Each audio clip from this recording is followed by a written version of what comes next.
my side of town, the knives are sharp, the cars are fast, and the hits are lethal.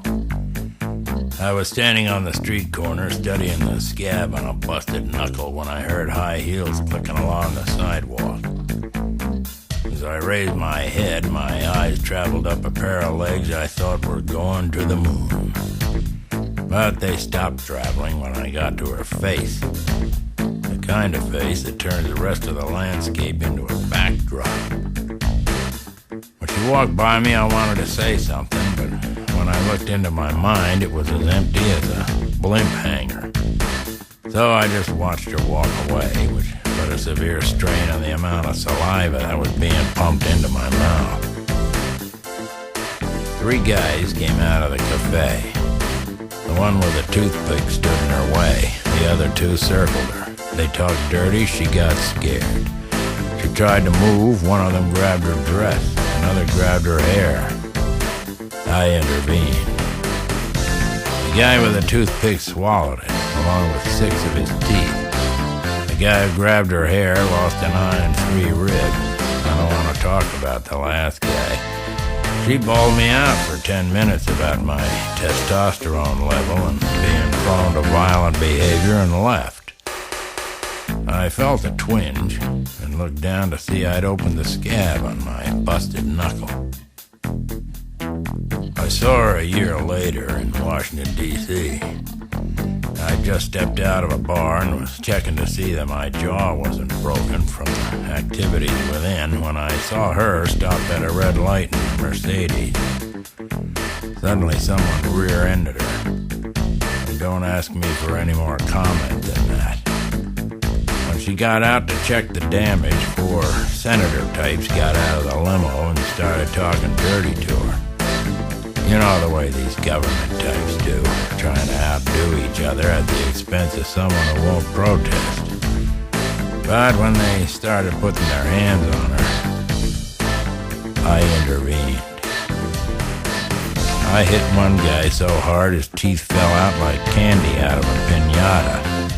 After a knee to the midsection, the second guy folded up like a lawn chair. The remaining 2 took off running for their office. And I don't mean as nominees.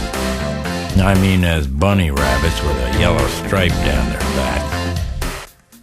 She looked at me for a second through slitted eyes, then bawled me out for loving to fight in the street and for following her, and then got in her car and drove off. I'll tell you, I hoped I'd never see her again. A year and a half later, I was flying to Thailand. I had a first-class ticket. I was nursing a bump I'd acquired from giving a guy a headbutt a couple days before. Halfway there, I saw a beautiful woman get up and walk down the aisle past me. It was her. She didn't notice me. I turned around to watch her walk away and saw 3 guys and a girl carrying automatic weapons standing there in a line in the aisle.